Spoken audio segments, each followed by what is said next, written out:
نحمدہ ونصلی علی رسولہ الکریم اما بعد فاعوذ باللہ من الشیطان الرجیم بسم اللہ الرحمن الرحیم الا الذین تابوا واصلحوا وبینوا فاولئک اتوب علیہم وانا التواب الرحیم۔ صدق اللہ العظیم وبلغنا رسولہ النبی الکریم۔ ان اللہ وملائکتہ یصلون علی النبی یا ایہا الذین آمنوا صلوا علیہ وسلموا تسلیما۔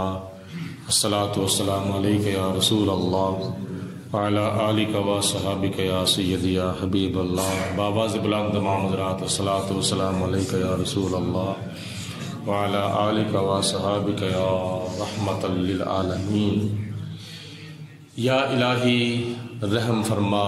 مصطفیٰ کے واسطے، یا رسول اللہ کرم کیجئے خدا کے واسطے، مشکلیں حل کر شہ مشکل کشا کے واسطے، کربلائیں رد شہید کربلا کے واسطے۔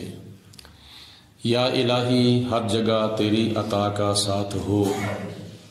جب پڑے مشکل شہ مشکل کشا کا ساتھ ہو۔ یا الہی گرمی محشر میں جب بڑکیں بدن،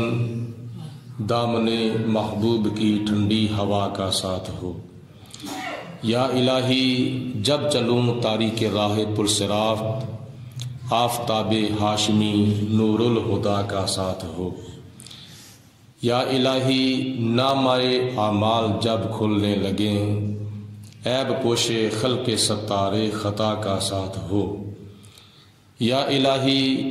جب زبانیں باہر آئیں پیاس سے، ساقی کوثر شہ جود و سخا کا ساتھ ہو۔ یا الہی جب رضا خواب گراں سے سر اٹھائے، دولت بیدار عشق مصطفیٰ کا ساتھ ہو۔ قرآن مجید فرقان حمید کے دوسرے پارے میں سے سورۃ بقرہ کی آیت نمبر 160 میں نے آپ حضرات کے سامنے پڑھی ہے، جس میں اللہ پاک نے ارشاد فرمایا الا الذین تابوا، مگر وہ لوگ جنہوں نے توبہ کی، واصلحوا، اور جنہوں نے اصلاح کی، وبینوا، اور جنہوں نے حق کو ظاہر کیا۔ اللہ تعالیٰ ارشاد فرماتا ہے وانا التواب الرحیم، اور میں بہت ہی ان کے اوپر رجوع فرمانے والا اور ان کی توبہ قبول کرنے والا ہوں۔ اس آیت مبارکہ میں اللہ پاک نے نیک اور پاک اور اچھے لوگوں کی کچھ صفات بیان کی ہیں۔ ایک تو ان کی علامت یہ ہے کہ تابو، جنہوں نے توبہ کی۔ دوسری ان کی علامت یہ ہے وَأَصْلَحُوا، جنہوں نے اپنے آپ کی اور دوسرے مسلمان بہن بھائیوں کی اصلاح کی۔ اور تیسرے نمبر پر وَبَيَّنُوا، اور جنہوں نے حق بات کو، سچ بات کو ظاہر کیا۔ فَأَتُوبُ عَلَيْهِمْ، تو میں نے ان کے اوپر توبہ ڈالی، میں نے ان کی توبہ قبول کی، یعنی ان کو میں نے توبہ کرنے کی توفیق دی۔ وَأَنَا التَّوَّابُ الرَّحِيمُ، اور میں بہت ہی توبہ قبول کرنے والا بڑا مہربان ہوں۔ تو ہمارے اندر یہ تینوں خصوصیات ہونی چاہیے اگر دین و دنیا، قبر اور حشر کی اگر کامیابی حاصل کرنی ہے، تو اپنے لیے بھی زیادہ سے زیادہ فائدہ سوچو، اور اپنے دوسرے مسلمان بھائیوں کے لیے بھی زیادہ سے زیادہ فائدہ سوچو اور بلکہ فائدہ پہنچاؤ۔ کچھ لوگ وہ ہیں کہ جو صرف اور صرف اپنا فائدہ سوچتے ہیں، کسی کا فائدہ نہیں سوچتے، اور کچھ وہ لوگ ہیں جو کسی کا فائدہ تو سوچتے ہیں لیکن اپنا نقصان کر بیٹھتے ہیں۔ مثال کے طور پر ہمارے کچھ احباب وہ ہیں، کچھ مسلمان بہن بھائی وہ ہیں جو صرف اور صرف اپنے آپ کو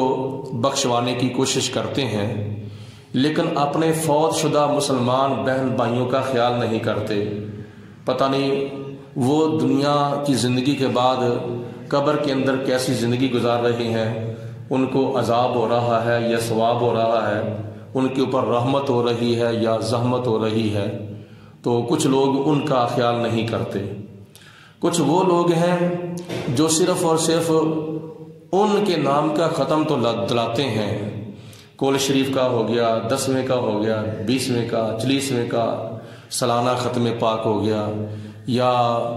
ان کی روح کو زیادہ سے زیادہ اصالہ ثواب کرنے کی کوشش کرتے ہیں، لیکن اپنے آپ کو نہیں سنوارتے، اپنا فائدہ نہیں سوچتے۔ ہم کہتے ہیں کہ اپنا فائدہ بھی سوچو اور اپنے دوسرے مسلمان بہن بھائیوں کا بھی فائدہ سوچو، بلکہ ان کو مکمل طور پر فائدہ پہنچانے کی کوشش کرو۔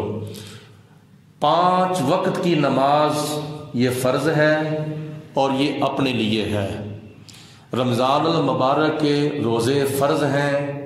اور یہ اپنے لیے ہیں۔ اگر کوئی بندہ صاحب نصاب ہے تو وہ زکوٰۃ ادا کرے، اور وہ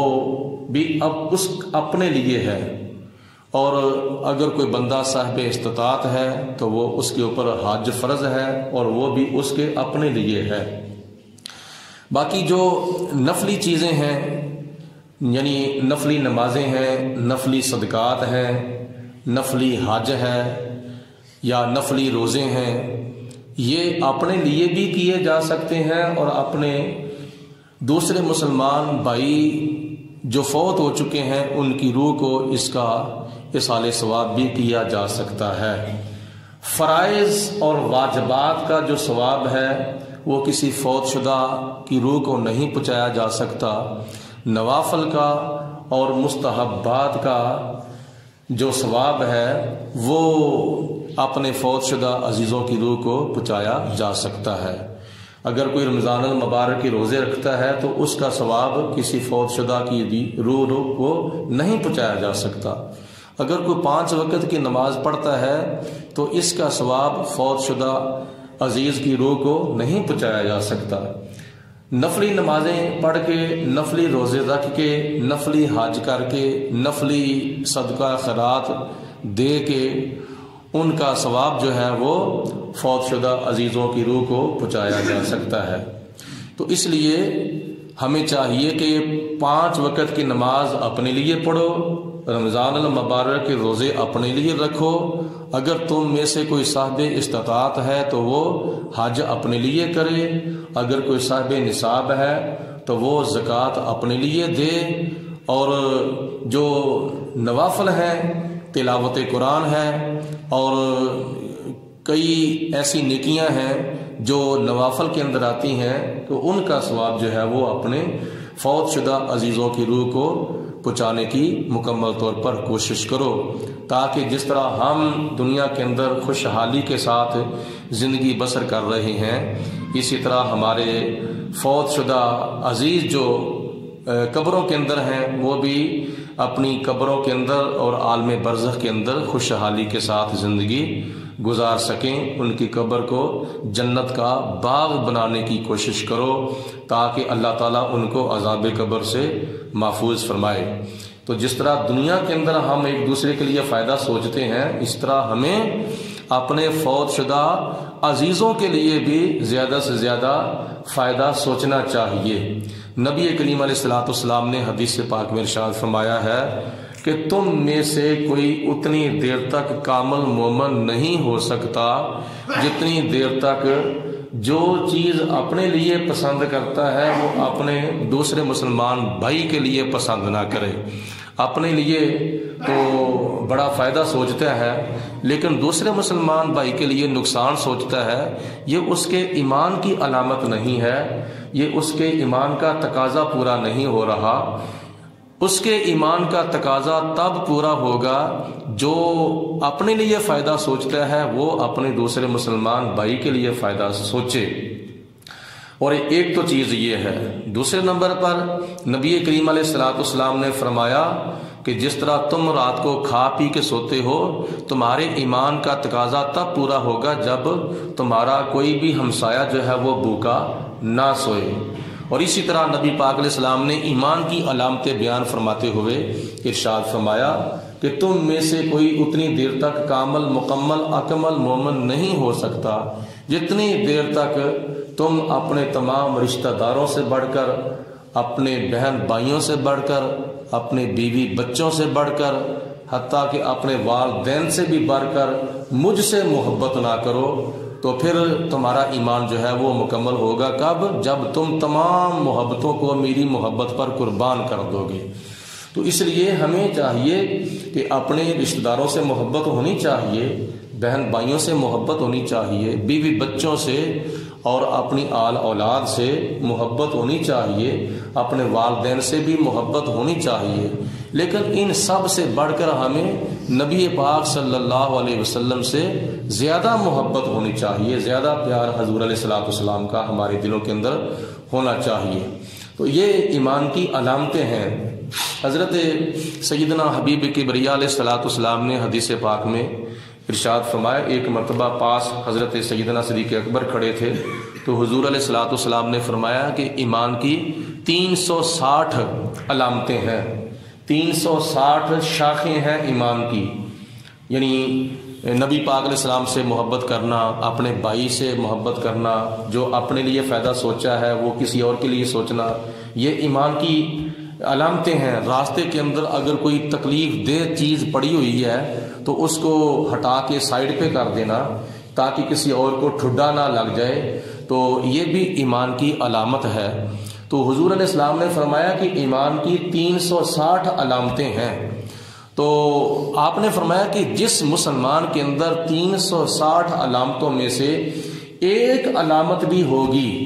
وہ آخر کار اللہ پاک اس کو جنت میں داخل فرمائے گا۔ اگر خدا نہ خواستہ وہ جہنم میں جائے گا تو اپنے گناہوں کی وجہ سے اپنے گناہوں کا عذاب بھگتنے کے لیے جائے گا، تو جب اس کو اس کے گناہوں کی سزا جو ہے وہ مل جائے گی تو آخر کار اللہ پاک اس کو جہنم سے نکال کر جنت میں داخل فرما دے گا۔ تو کیوں؟ اس لیے اس کے دل کے اندر کم از کم ایمان کی ایک علامت تو موجود تھی، ایک نشانی تو ایمان کی اس کے اندر موجود تھی۔ یہاں تک حضور علیہ الصلوۃ والسلام نے ارشاد فرمایا کہ جس کے دل کے اندر ایک ذرے کے برابر،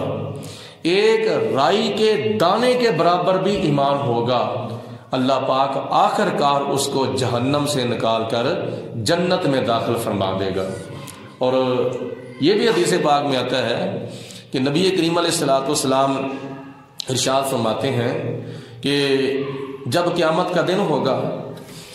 محشر کے میدان کے اندر حساب و کتاب ہو رہا ہوگا، جنتیوں کا جہنمیوں کا فیصلہ ہو جائے گا، فلاں فلاں جنت میں جائے، فلاں فلاں جہنم میں جائے، تو ایک ایسا بندہ ہوگا جس کے لیے فیصلہ ہوگا کہ تو جہنم میں جائے گا، اس کی نیکیاں کم ہو جائیں گی،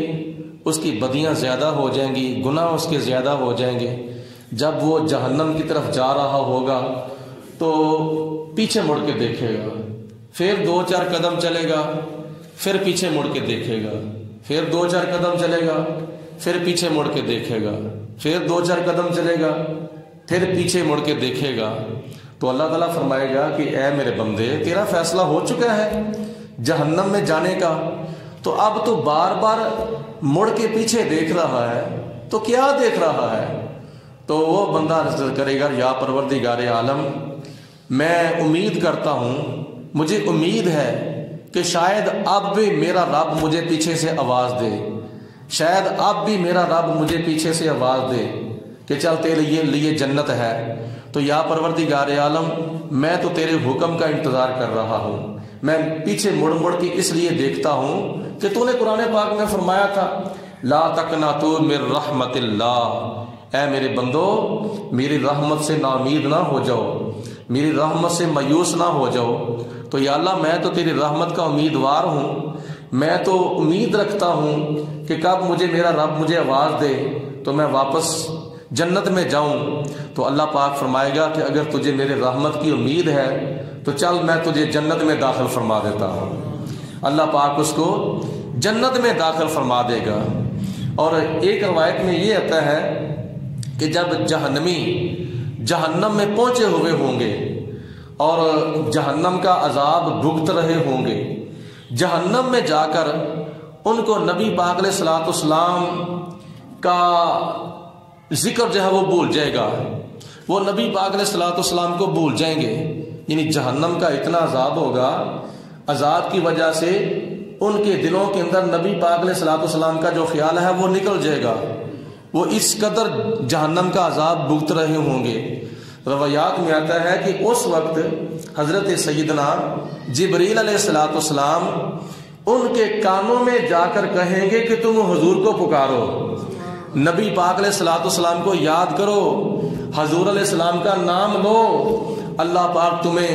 نبی کریم علیہ الصلوۃ والسلام کے نام مبارک لینے کی برکت سے جہنم سے نکال کر جنت میں داخل فرما دے گا۔ تو حضور علیہ الصلوۃ والسلام کے نام پاک کی اتنی برکت ہے۔ ایک روایت میں یہ بھی آتا ہے کہ قیامت کے دن اللہ تبارک و تعالی نبی پاک علیہ الصلوۃ والسلام کا نام پاک جن لوگوں نے رکھا ہوگا انہوں نے تو حضور علیہ السلام کا نام پاک رکھا ہے نا، محمد صلی اللہ علیہ وسلم، تو حضور علیہ الصلوۃ والسلام کی حدیث پاک میں آتا ہے، روایات میں آتا ہے کہ اللہ پاک قیامت کے دن اپنے پیارے محبوب علیہ السلام کو بلائے گا، آواز دے گا، یا محمد، سارے پڑھو صلی اللہ علیہ وسلم۔ قیامت کے دن اللہ پاک آواز دے گا نبی پاک علیہ السلام کو، یا محمد صلی اللہ علیہ وسلم۔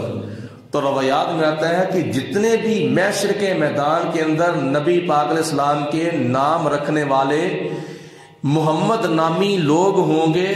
وہ سارے کے سارے اللہ تعالیٰ کی بارگاہ میں حاضر ہو جائیں گے۔ حضور علیہ الصلوۃ والسلام کا نام جنہوں نے رکھا ہوگا، اللہ پاک فرمائے گا یا محمد، تو ہر کوئی سمجھے گا اللہ تعالیٰ کی ذات نے مجھے بلایا ہے،